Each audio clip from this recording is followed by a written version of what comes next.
उस दिन आपकी धर्म नीति कहाँ गई थी जब भरी सभा में मुझे नंगा किया जा रहा था? तो उसका जवाब क्या दिया था? पितामह ने कहा था कि बेटी, उस दिन मैंने एक दुष्ट आदमी का, दुर्योधन के घर का अन्न खा रखा था, जिसके कारण मेरे विचार खराब हो गए। जैसा अन्न जिस इंसान का, जैसे व्यक्ति का अन्न खाता है, वैसे इंसान के विचार भी हो जाते हैं।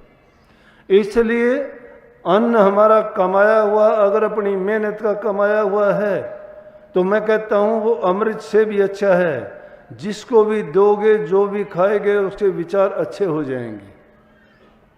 अगर वो अन्न शुद्ध नहीं है और वो ऐसे पैसे ही, जैसे कोई गलत तरीके से कमाए पैसे से खरीदा गया है, या उसको किसी हमने और तरीके से उसको किसी से छीना झपटी करके लिया गया है, या चोरी करके उसको हमने अर्जित किया है, तो समझो कि उसके अन्न के खाने से हमारे विचार भी वैसे ही बिगड़ते चले जाएंगे।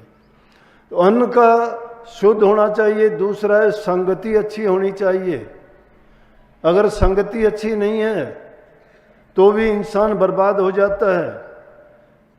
मैं कहता हूं तुम कुछ दिन के लिए, कोई तुम्हें करने की जरूरत नहीं है। जो बुरे कर्म करते हैं, पाप करते हैं, निंदा करते हैं, चुगली करते हैं, 5 महीने 6 महीने उसके पास बैठ जाओ। तुम्हें पढ़ने लिखने समझने की जरूरत नहीं, तुम वैसे ही बन जाओगे। क्यों? कि वो करते करते, देखते देखते तुम्हारे ख्यालात में और विचार में वही चीज़ें बस जाएंगी और तुम उसी दायरे में सीमित होकर रह जाओगे, उससे बाहर नहीं सोच पाओगे। तो संगति जिस इंसान की खराब होती है वो कभी भी अच्छा नहीं हो सकता। संगत ही गुण उपजे और संगत ही गुण जा। कुसंग से गुण जाते हैं इंसान के। बांस फांस मिश्री एक के भाई बिका।